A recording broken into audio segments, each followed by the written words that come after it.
A Campfire Tales production of Sherlock Holmes and the Man with the Twisted Lip.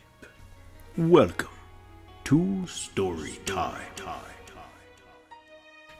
Isa Whitney, brother of the late Elias Whitney, D.D., principal of the Theological College of St. George's, was much addicted to opium. The habit grew upon him, as I understand, from some foolish freak when he was at college, for having read De Quincey's description of his dreams and sensations. He had drenched his tobacco with laudanum in an attempt to produce the same effects. He found, as so many more have done, that the practice is easier to attain than to get rid of, and for many years he continued to be a slave to the drug, an object of mingled horror and pity to his friends and relatives. I can see him now, with yellow pasty face, drooping lids, and pinpoint pupils, all huddled in a chair, the wreck and ruin of a noble man. One night, it was in June, '89, there came a ring to my bell about the hour when a man gives his first yawn and glances at the clock. I sat up in my chair, and my wife laid her needlework down in her lap and made a little face of disappointment. "A patient?" she said. "You'll have to go out." I groaned, for I was newly come back from a weary day. We heard the door open, a few hurried words, and then quick steps upon the linoleum. Our own door flew open, and a lady clad in some dark-colored stuff, with a black veil, entered the room. "You will excuse my calling so late," she began, and then, suddenly losing her self-control, she ran forward, threw her arms about my wife's neck, and sobbed upon her shoulder. "Oh, I'm in so much trouble," she cried. "I do so want a little help." "Why," said my wife, pulling up her veil, "it is Kate Whitney. How you startled me, Kate. I had not an idea who you were when you came in. I didn't know what to do, so I came straight to you." That was always the way folk who were in grief came to my wife, like birds to a lighthouse. "It was very sweet of you to come. Now you must have some wine and water, and sit here comfortably and tell us about it. Or should you rather I sent James off to bed?" No. I want the doctor's advice and help, too. It's about Isa. He has not been home for 2 days.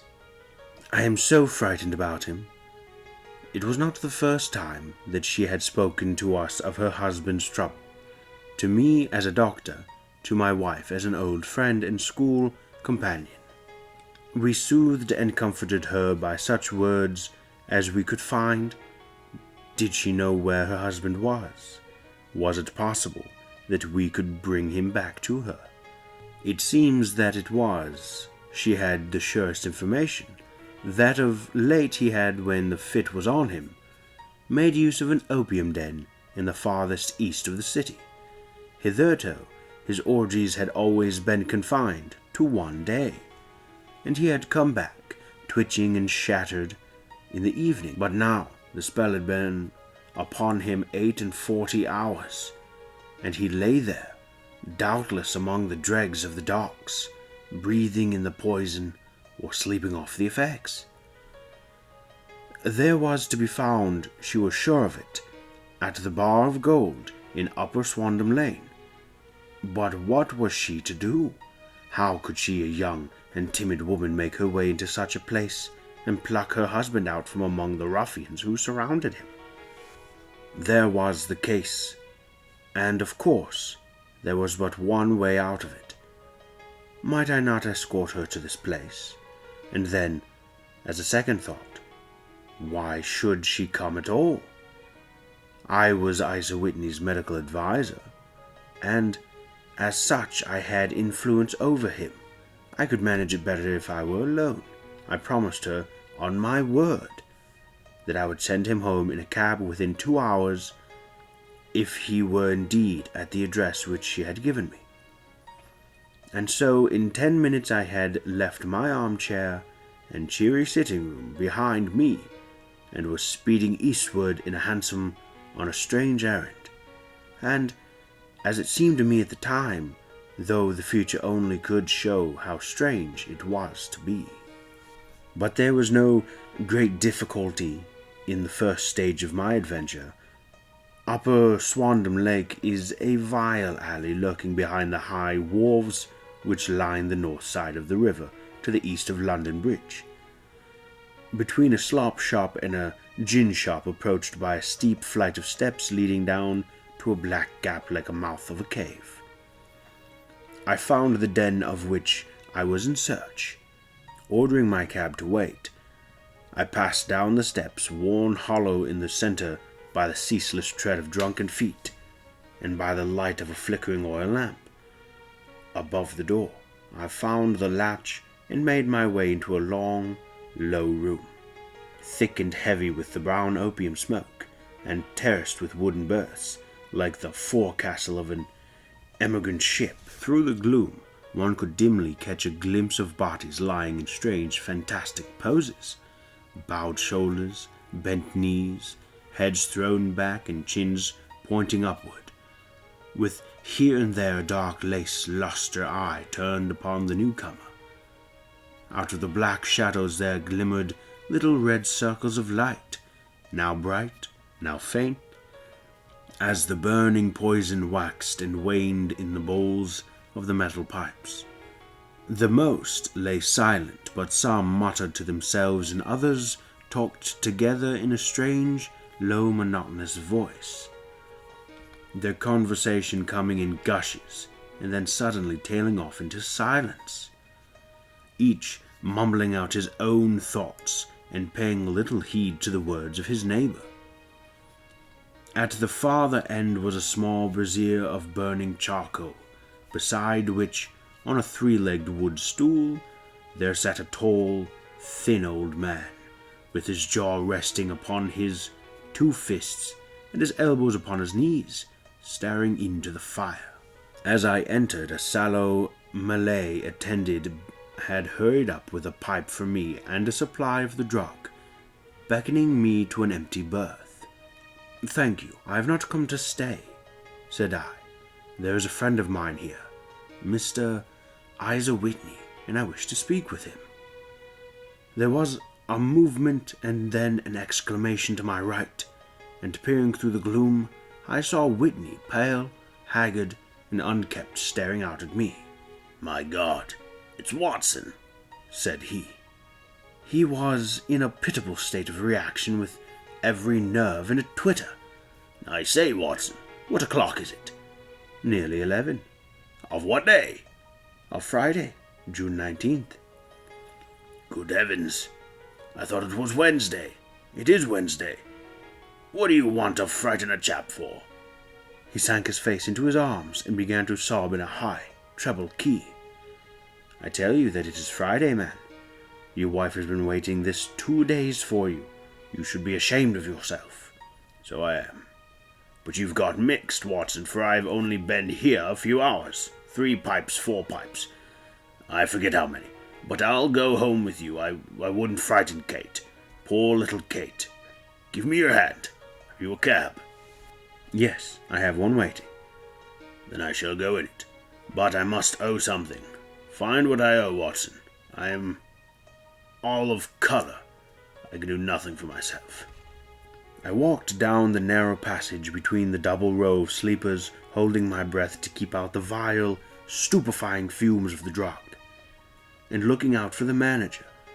As I passed the tall man who sat by the brazier, I felt a sudden pluck at my skirt, and a low voice whispered, "Walk past me, and then look back at me." The words fell quite distinctly upon my ear. I glanced down. They could only have come from the old man at my side, and yet he sat now as absorbed as ever, very thin, very wrinkled, bent with age, an opium pipe dangling down from between his knees, as though it had dropped in sheer lassitude from his fingers. I took 2 steps forward and looked back. It took all of my self-control to prevent me from breaking out into a cry of astonishment. He had turned his back so that none could see him but I. His form had filled out, his wrinkles were gone. The dull eyes had regained their fire, and there, sitting by the fire and grinning at me, and my surprise, was none other than Sherlock Holmes.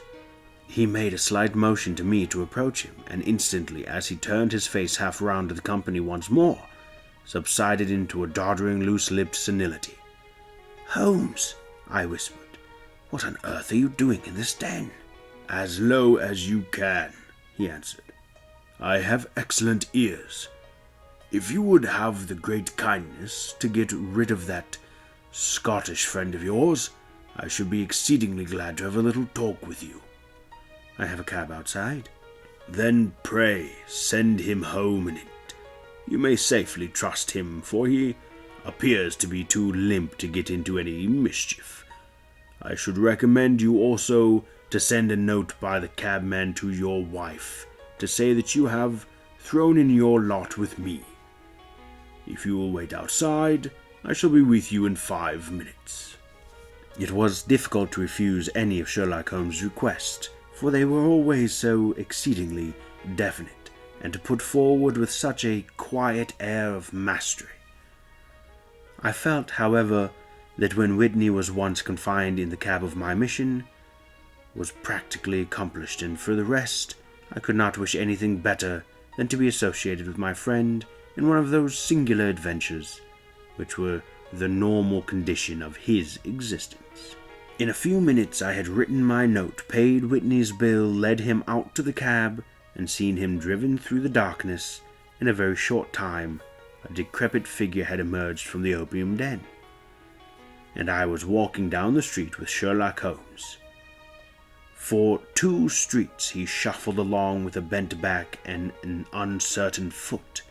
Then, glancing quickly round, he straightened himself out and burst into a hearty fit of laughter. "I suppose, Watson," said he, "that you imagine that I have added opium smoking to cocaine injections and all the other little weaknesses on which you have favored me with your medical views." "I was certainly surprised to find you there." "But not more so than I to find you."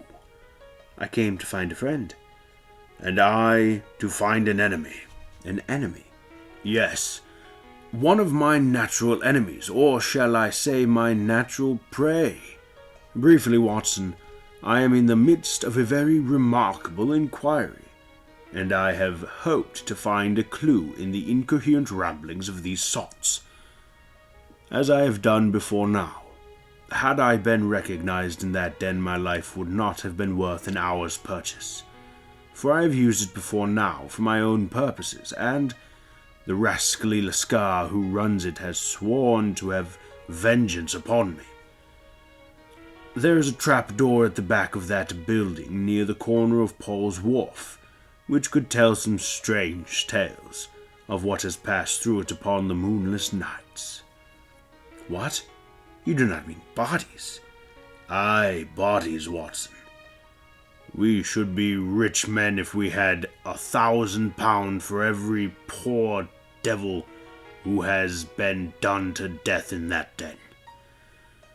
It is the vilest murder trap on the whole riverside, and I fear that Neville St. Clair has entered it never to leave it more. But our trap should be here."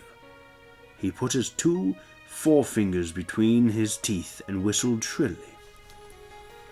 A signal which was answered by a similar whistle from the distance, followed shortly by the rattle of wheels and the clink of horses' hoofs. "Now, Watson," said Holmes, as a tall dog-cart dashed up through the gloom, throwing out 2 golden tunnels of yellow light from its side lanterns. "You'll come with me, won't you?" "If I can be of use." "Oh, a trusty comrade is always of use, and a chronicler still more so. My room at the Cedars is a double-bed one." "The Cedars?"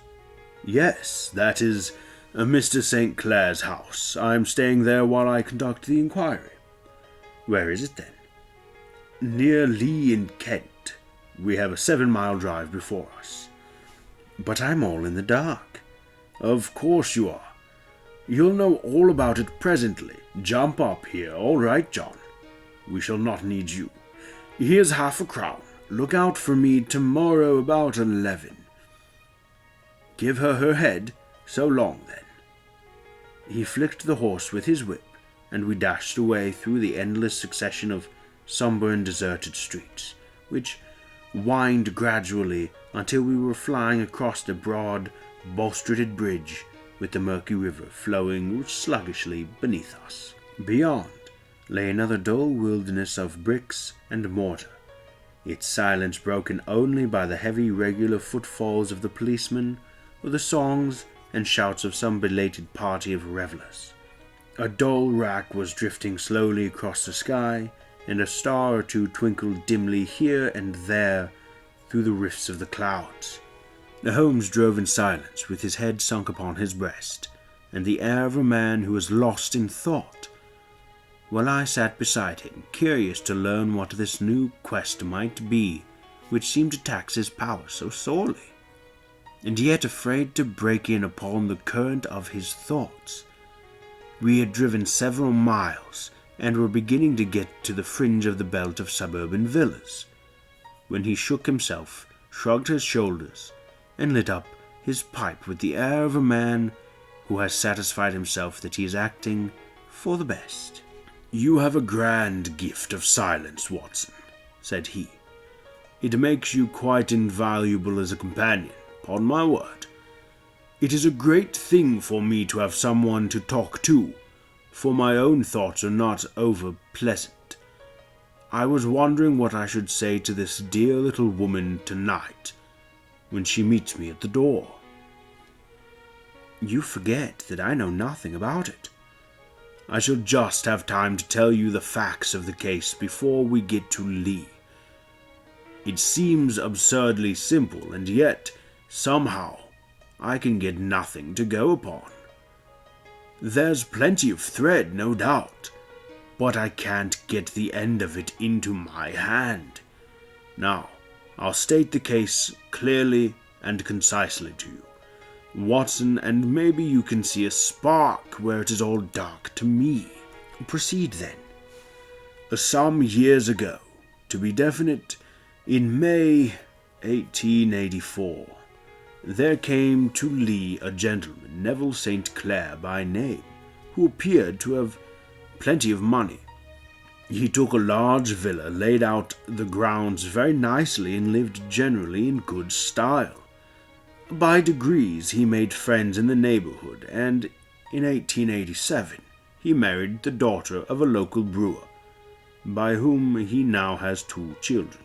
He had no occupation, but was interested in several companies, and went into town as a rule in the morning, returning by the 5:14 from Cannon Street every night.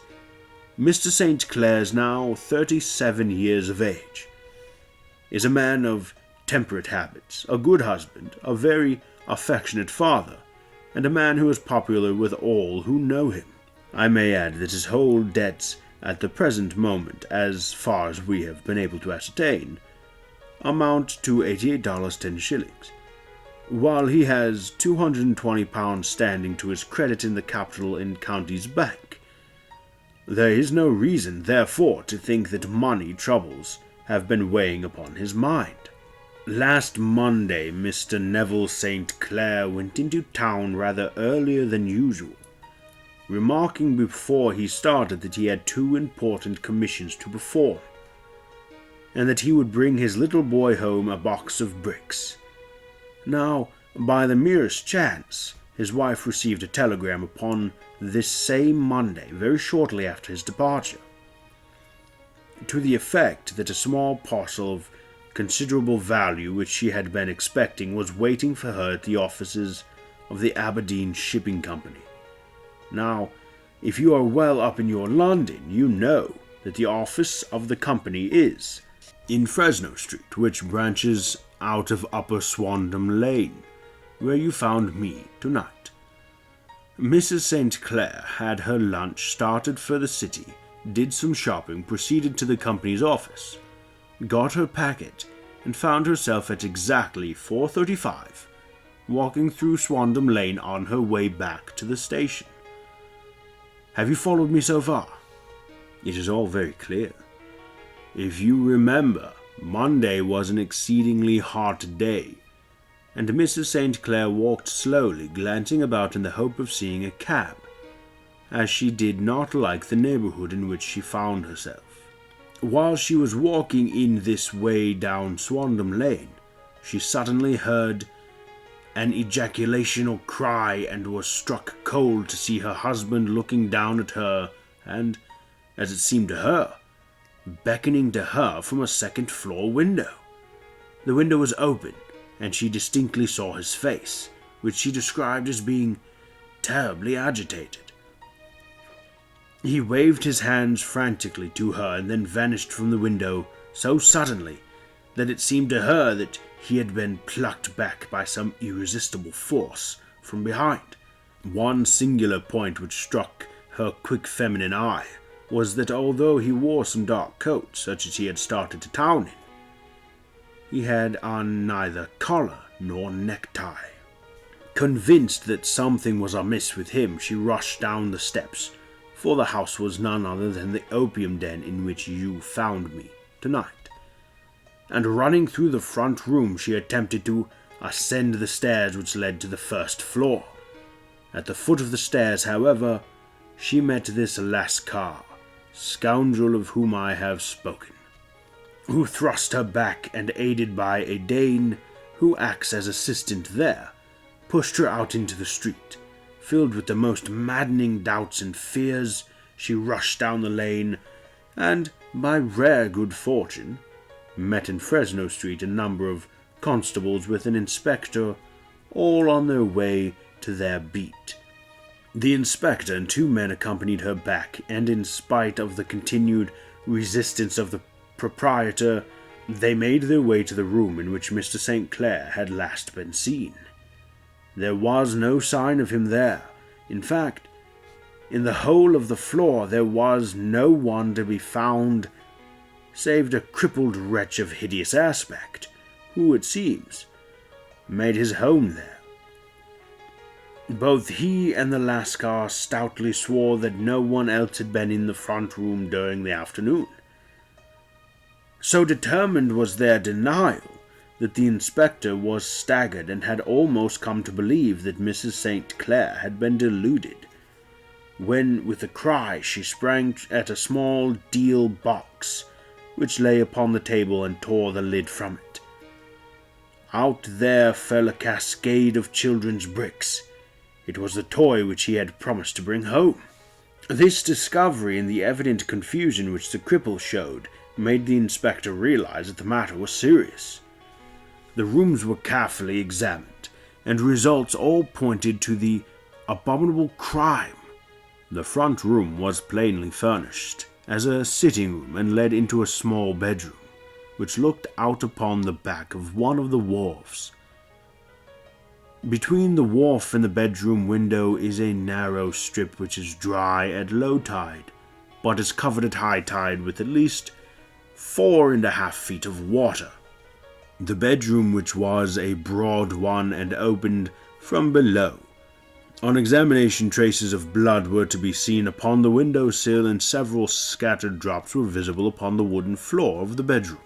Thrust away behind a curtain in the front room were all the clothes of Mr. Neville St. Clair, with the exception of his coat, his boots, his socks, his hat, and his watch. All were there. There were no signs of violence upon any of these garments, and there were no other traces of Mr. Neville St. Clair. Out of the window he must apparently have gone, for no other exit could be discovered, and the ominous blood stains upon the sill gave little promise that he could save himself by swimming, for the tide was at its very highest at the moment of the tragedy.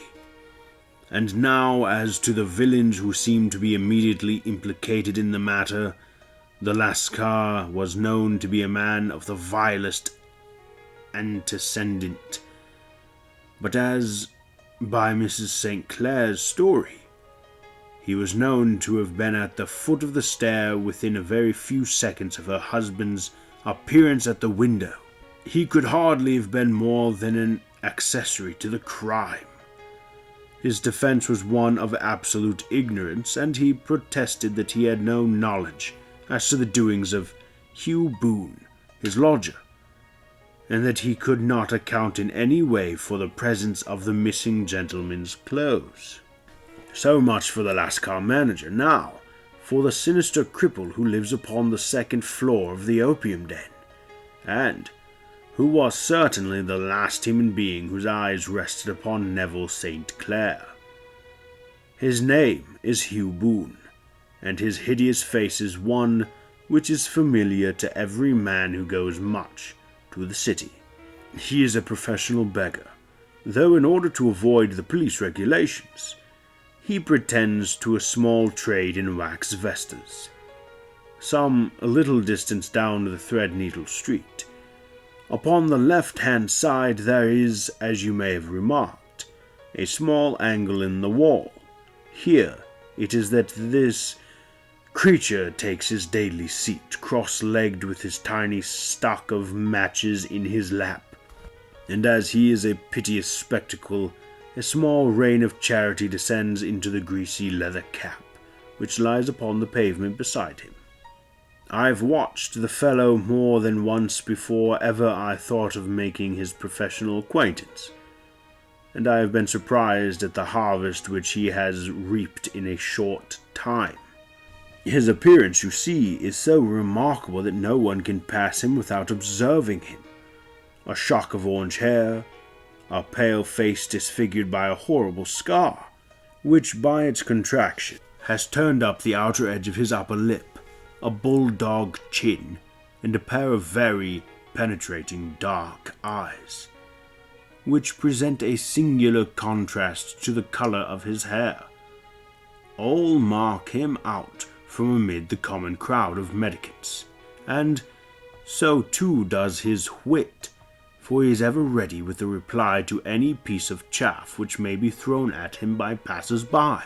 This is the man whom we now learn to have been the lodger at the opium den, and to have been the last man to see the gentleman of whom we are in quest.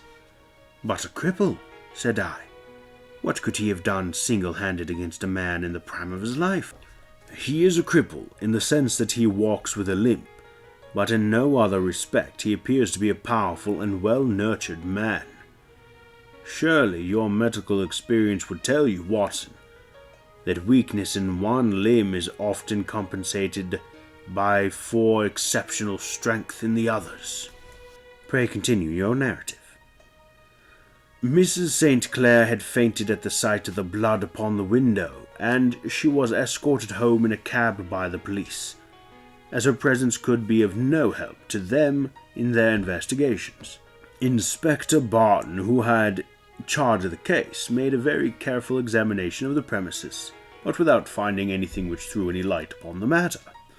One mistake had been made in not arresting Boone instantly, as he was allowed some few minutes during which he might have communicated with his friend the Lascar. But this fault was soon remedied, and he was seized and searched without anything being found which could incriminate him. There were, it is true, some bloodstains upon his right shirt sleeve, but he pointed to his ring finger, which had been cut near the nail, and explained that the bleeding came from there, adding that he had been to the window not long before, and that the stains which had been observed there came doubtless from the same source. He denied strenuously having ever seen Mr. Neville St. Clair, and swore that the presence of the clothes in his room was as much a mystery to him as to the police. As to Mrs. St. Clair's assertion that she had actually seen her husband at the window, he declared that she must have been either mad or dreaming. He was removed, loudly protesting, to the police station, while the inspectors remained upon the premise in the hopes that the ebbing tide might afford some fresh clue. And it did, though they hardly found upon the mud bank what they had feared to find. It was Neville St. Clair's coat, and not Neville St. Clair, which lay uncovered as the tide receded. And what do you think they found in the pockets? I cannot imagine. No, I don't think you would guess. Every pocket stuffed with pennies and halfpennies. 421 pennies and 270 halfpennies. It was no wonder that it had not been swept away by the tide. But a human body is a different matter. There's a fierce eddy between the wharf and the house. It seemed likely enough that the weighted coat had remained when the stripped body had been sucked away into the river. But I understand that all the other clothes were found in the room. Would the body be dressed in a coat alone? No, sir, but the facts might be met speciously enough. Suppose that this man Boone had thrust Neville St. Clair through the window. There is no human eye which could have seen the deed. What would he do then? It would be, of course, instantly strike him that he must get rid of the telltale garments. He would seize the coat then, and be in the act of throwing it out, when it would occur to him that it would swim and not sink. He has little time, for he has heard the scuffle downstairs when the wife tried to force her way up, and perhaps he has already heard from his Lascar confederate that the police are hurrying up the street. There is not an instant to be lost. He rushes to some secret board where he has accumulated the fruits of his beggary, and he stuffs all the coins upon which he can lay his hands into the pockets to make sure that the coat's sinking. He throws it out, and would have done the same with the other garments had he not heard the rush of steps below, and only just had time to close the window when the police appeared. It certainly sounds feasible. Well, we will take it as a working hypothesis for want of a better. Boone, as I have told you, was arrested and taken to the station, but it could not be shown that there had ever been anything against him. He had for years been known as a professional beggar, but his life appeared to have been a very quiet and innocent one. There the matter stands at present, and the questions which have to be solved. What Neville St. Clair was doing in the opium den? What happened to him? When there? Where is he now? And what Hugh Boone had to do with his disappearance are all as far from a solution as ever. I confess that I cannot recall any case within my experience which looked at the first glance so simple and yet which presented such difficulties.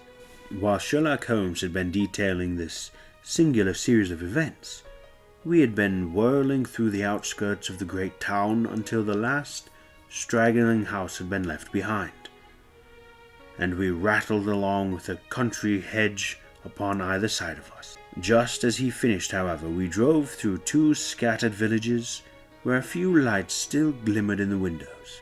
"We are on the outskirts of Lee," said my companion. "We have touched on 3 English counties in our short drive, starting in Middlesex, passing over an angle of Surrey, and ending in Kent. See that light among the streets? That is the Cedars, and beside that lamp sits a woman whose anxious ears have already, I have little doubt, caught the clink of our horses' feet." "But why are you not conducting the case from Baker Street?" I asked. "Because there are many inquiries which must be made out here. Mrs. St. Clair has most kindly put 2 rooms at my disposal, and you may rest assured that she will have nothing but a welcome from my friend and colleague. I hate to meet her, Watson, when I have no news of her husband. Here we are.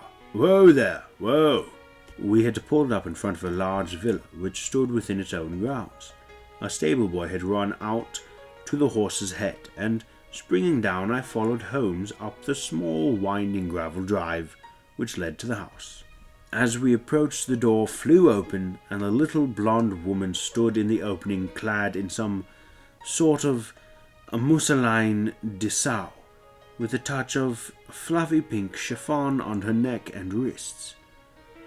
She stood with her figure outlined against the flood of light, one hand upon the door, one half raised to her eagerness, her body slightly bent, her head and face protruded with eager eyes and parted lips, a standing question.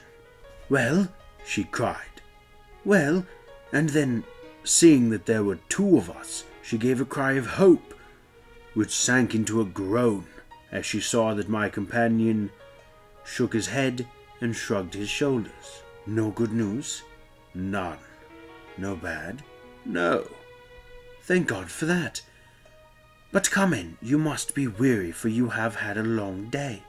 "This is my friend Dr. Watson. He has been of most vital use to me in several of my cases, and a lucky chance has made it possible for me to bring him out and associate him with this investigation." "I am delighted to see you," she said, pressing my hand warmly.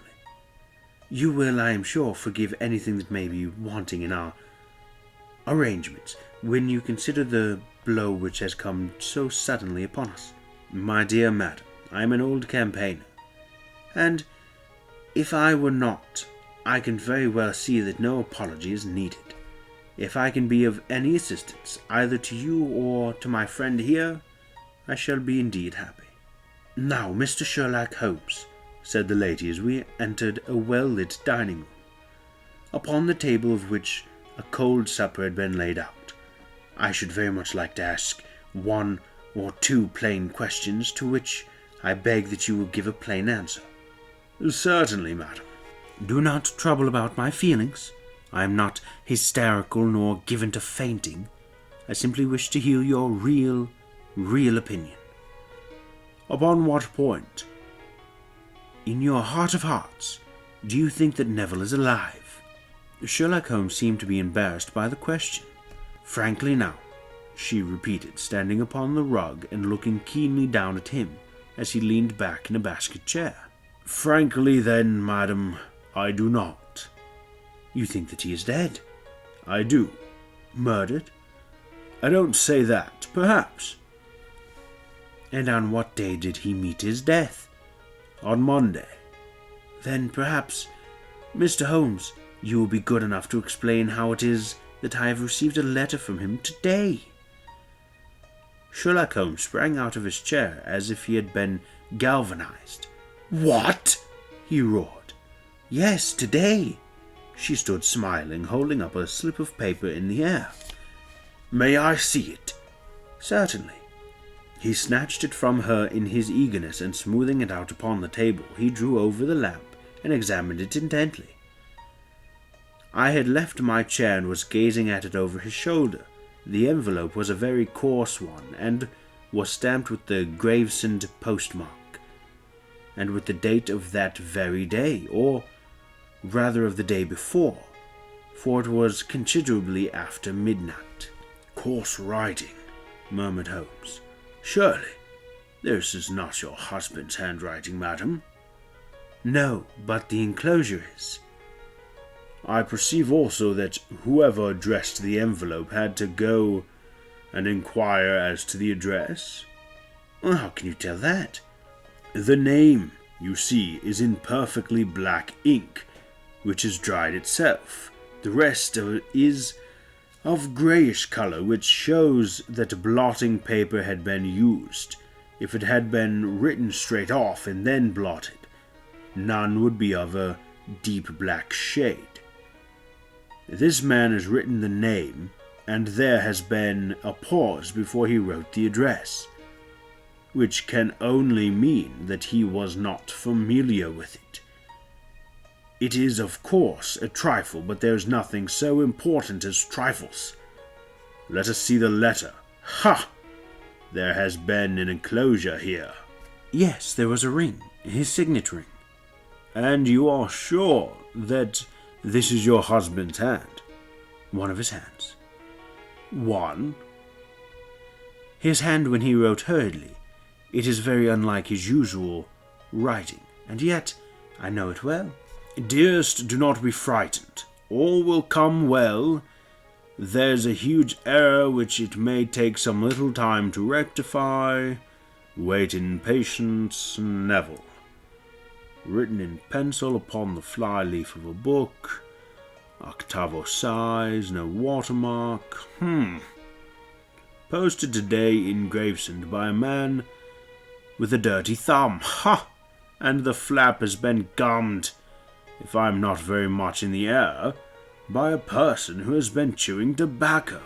And you have no doubt that it is your husband's hand, madam? None. Neville wrote those words. And they were posted today in Gravesend. Well, Mrs. St. Clair, the clouds lighten.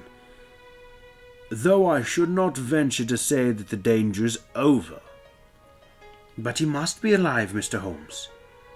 Unless this is a clever forgery to put on the wrong scent.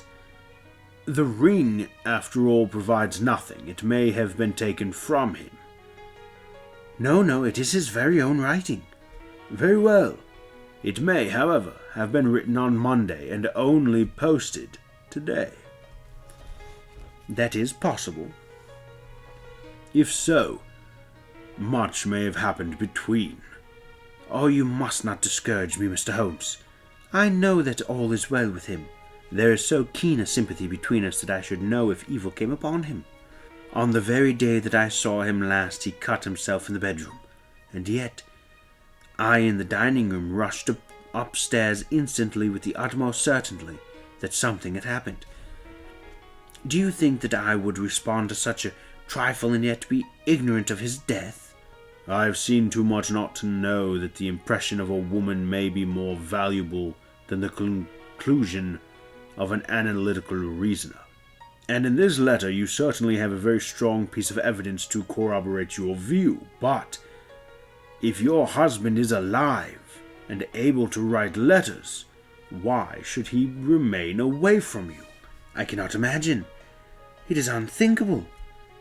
And on Monday he made no remarks before leaving you? No. And you were surprised to see him in Swandam Lane? Very much so. Was the window open? Yes. Then he might have called to you? He might. He only, as I understand, gave an inarticulate cry. Yes. A call for help, you thought? Yes, he waved his hands. But it might have been a cry of surprise, astonishment at the unexpected sight of you might cause him to throw up his hands. It is possible. And you thought he was pulled back. He disappeared so suddenly. He might have leapt back. You did not see anyone else in the room? No. But this horrible man confessed to have been there, and the last car was at the foot of the stairs. Quite so. Your husband, as far as you could see, had his ordinary clothes on? But without his collar or tie. I distinctly saw his bare throat. Had he ever spoken of Swandam Lane? Never. Had he ever showed any signs of having taken opium? Never. Thank you, Mrs. St. Clair. Those are the principal points about which I wish to be absolutely clear. We shall now have a little supper and then retire, for we may have a very busy day tomorrow. A large and comfortable double-bedded room had been placed to our disposal, and I was quickly between the sheets, for I was very weary after my night of adventure. Sherlock Holmes was a man, however, who, when he had an unsolved problem upon his mind, would go for days, and even for a week without rest, turning it over, rearranging his facts, looking at it from every point of view, until he had either fathomed it or convinced himself that his data was insufficient. It was soon evident to me that he was now preparing for an all-night sitting. He took off his coat and waistcoat, put on a large blue dressing gown, and then wandered about the room collecting pillows from his bed and cushions from the sofa and armchairs. With these he constructed a sort of eastern divan upon which he perched himself cross-legged, with an ounce of shag tobacco and a box of matches laid out in front of him. In the dim light of the lamp I saw him sitting there, an old briar pipe between his lips, his eyes fixed vacantly upon the corner of the ceiling, the blue smoke curling up from him, silent, motionless, with the light shining upon his strong-set aquiline features. So he sat as I dropped off to sleep, and so he sat when a sudden ejaculation caused me to wake up, and I found the summer sun shining into the apartment. The pipe was still between his lips, the smoke still curled upward, and the room was full of a dense tobacco haze. But nothing remained of the heap of shag which I had seen upon the previous night. "Awake, Watson?" he asked. "Yes." "Game for a morning drive?" "Certainly." "Then dress. No one is stirring yet, but I know where the stable boy sleeps, and we shall soon have the trap out." He chuckled to himself as he spoke. His eyes twinkled, and he seemed a different man to the somber thinker of the previous night. As I dressed, I glanced at my watch. It was no wonder that no one was stirring. It was 25 minutes past 4. I had already finished when Holmes returned with the news that the boy was putting in the horse. "I want to test a little theory of mine," he said, pulling on his boots. "I think, Watson, that you are now standing in the presence of one of the most absolute fools in Europe. I deserve to be kicked from here to Charing Cross, but I think I have the key of the affair now." "And where is it?" I asked, smiling. "In the bathroom," he answered. "Oh yes, I am not joking," he continued, seeing my look of incredulity. "I have just been there, and I have taken it out, and I have got it in this Gladstone bag. Come on, my boy, and we shall see whether it will not fit the lock." We made our way downstairs as quietly as possible and out into the bright morning sunshine. In the road stood our horse and trap, with a half-clad stable boy waiting at the head. We both sprang in, and away we dashed down the London road. A few country carts were stirring, bearing in vegetables to the metropolis, but the lines of villas on either side were as silent and lifeless as some city in a dream. "It has been in some points a singular case," said Holmes, flicking the horse into a gallop. "I confess that I have been as blind as a mole, but it is better to learn wisdom late than never to learn it at all." In town, the earliest risers were just beginning to look sleepily from their windows as we drove through the streets of Surreyside. Passing down the Waterloo Bridge road, we crossed over the river and, dashing up Wellington Street, wheeled sharply to the right and found ourselves in Bow Street. Sherlock Holmes was well known to the force, and the two constables at the door saluted him. One of them held the horse's head, while the other led us in. "Who's on duty?" asked Holmes. "Inspector Bradstreet, sir." "Ah, Bradstreet. How are you?" A tall, stout official had come down the stone-flagged passage in a peaked cap and fogged jacket. "I wish to have a quiet word with you, Bradstreet." "Certainly, Mr. Holmes. Step into my room here." It was a small office-like room, with a huge ledger upon the table, and a telephone projecting from the wall. The inspector sat down at his desk. "What can I do for you, Mr. Holmes?" "I called about that beggar man Boone, the one who was charged with being concerned in the disappearance of Mr. Neville St. Clair of Lee." "Yes, he was brought up here and remanded for further inquiries." "So I heard. You have him here?" "In the cells." "Is he quiet?" "Oh, he gives no trouble, but he is a dirty scoundrel." "Dirty?" "Yes, it is all we can do to make him wash his hands, and his face is as black as a tinker's. Well, when once his case has been settled, he will have a regular prison bath, and I think, if you saw him, you would agree with me that he needed it." "I should like to see him very much." "Would you?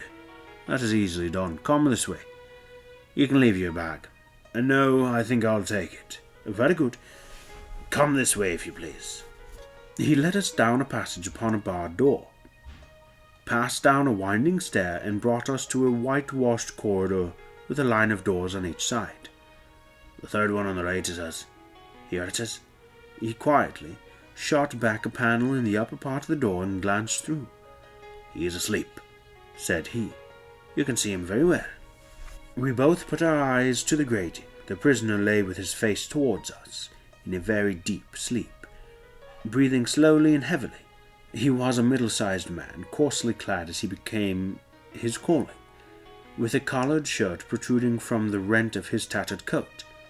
He was, as the inspector had said, extremely dirty, but the grime which covered his face could not conceal its repulsive ugliness. A broad weal from an old scar ran right across it in front, from eye to chin, and by its contraction had turned up one side of the upper lip, so that 3 teeth were expressed in a perpetual snarl.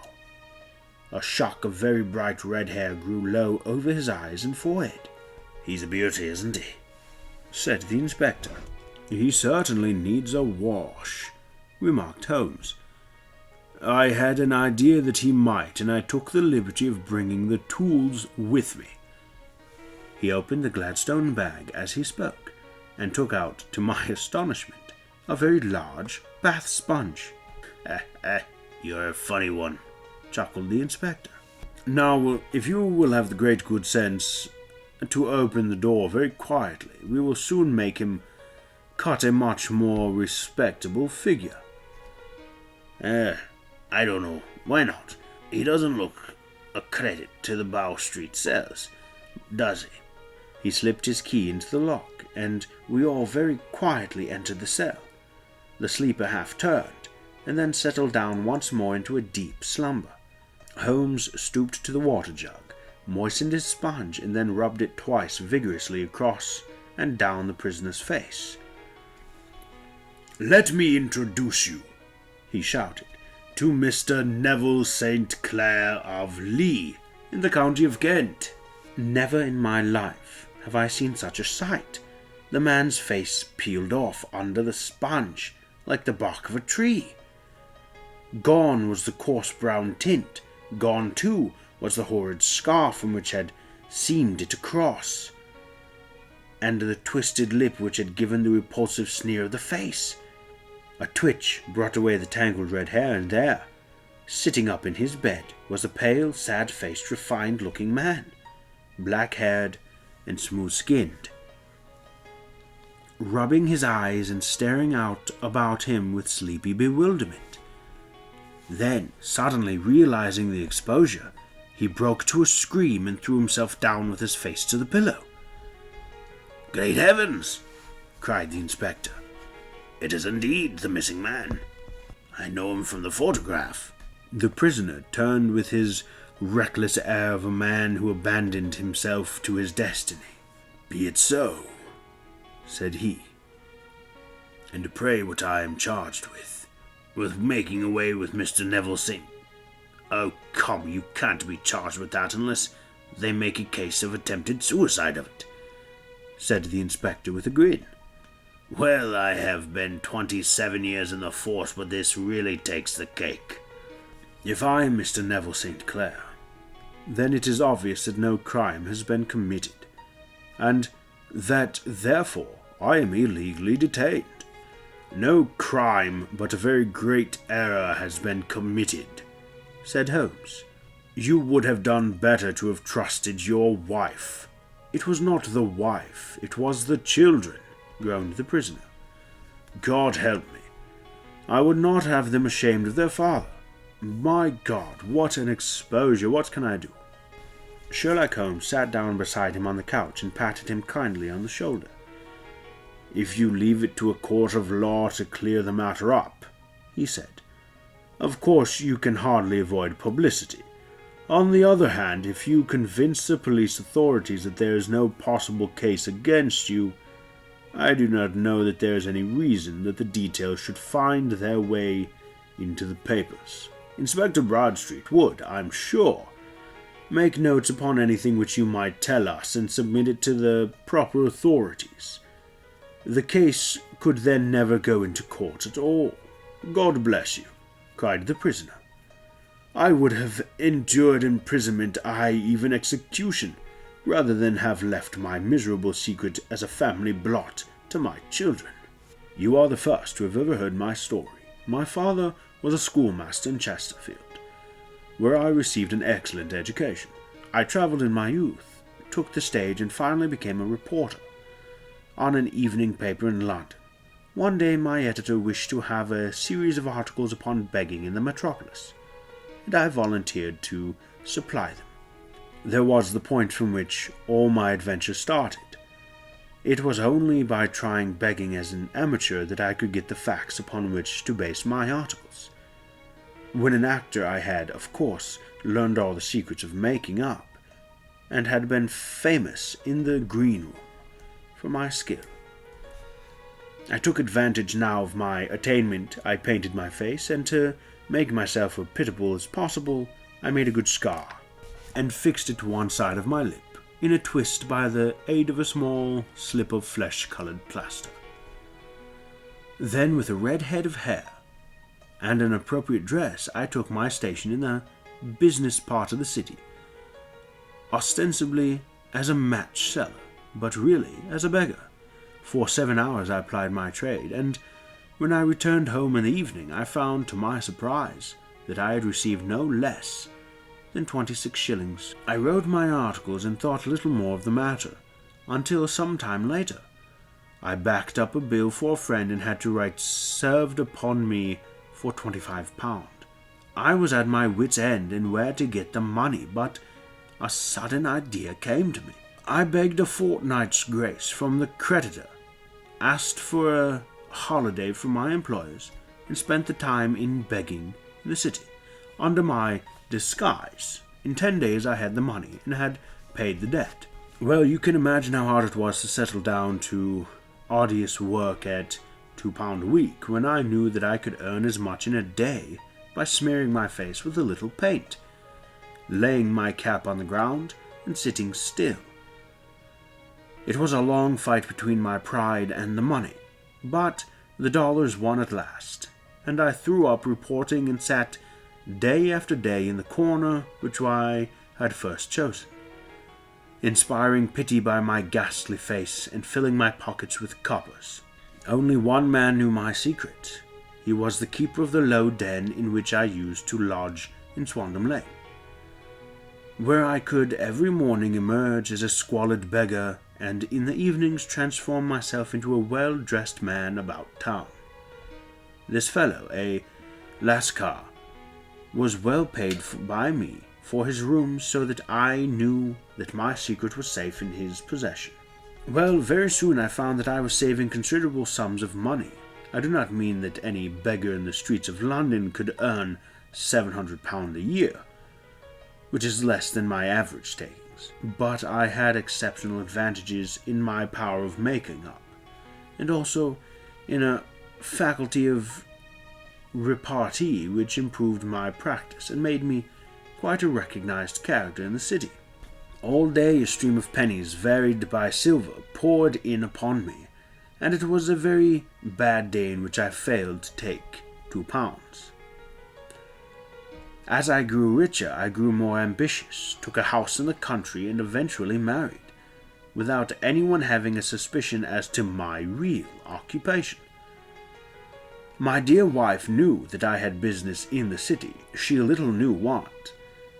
Last Monday I had finished for the day and was dressing in my room above the opium den, when I looked out of my window and saw, to my horror and astonishment, that my wife was standing in the street with her eyes fixed upon me.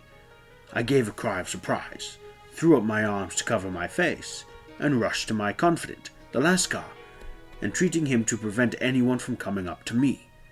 I heard her voice downstairs, but I knew that she could not ascend. Swiftly I threw off my clothes, pulled on those of a beggar, and put on my pigments and wig. Even a wife's eye could not pierce so complete a disguise. But then it occurred to me that there might be a search in the room, and that the clothes might betray me. I threw open the window, reopening by my violence a small cut which I had inflicted upon myself in the bedroom that morning. Then I seized my coat, which was weighted by the coppers, which I had just transferred to it from the leather bag in which I carried my takings. I hurried it out the window and disappeared into the Thames. The other clothes could have followed, but at that moment there was a rush of constables up the stair, and a few minutes after I found, I confess, to my relief, that instead of being identified as Mr. Neville St. Clair, I was arrested as his murderer. I do not know that there is anything else for me to explain. I was determined to preserve my disguise as long as possible, and hence my preference for a dirty face. Knowing that my wife would be terribly anxious, I slipped off my ring and confined it to the lascar at a moment when no constable was watching me, together with a hurried scrawl telling her that she had no cause for fear. "That note only reached her yesterday," said Holmes. "Good God!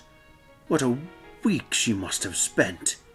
"The police have watched this lascar," said Inspector Bradstreet, "and I can quite understand that he might find it difficult to post letters unobserved. Probably he handed it to some sailor customer of his who forgot all about it for some days." "That was it," said Holmes, nodding approvingly. "I have no doubt of it, but have you ever been prosecuted for begging?" "Many times.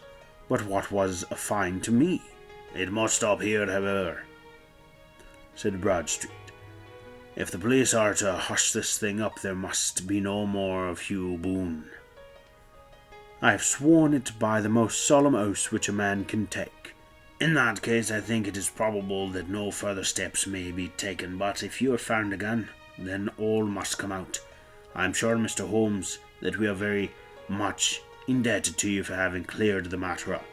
I wish I knew how to reach your results." "I researched this one," said my friend, "by sitting upon 5 pillows and consuming an ounce of shag. I think, Watson, that if we drive to Baker Street, we shall be just in time for breakfast." I hope you enjoyed this sleuth's tale, and please like, comment, and subscribe, and don't forget to follow me on Twitter, so you never miss anything, because as time goes by, we make and we add new things. So stay tuned, my friends. Until next time, fare thee well.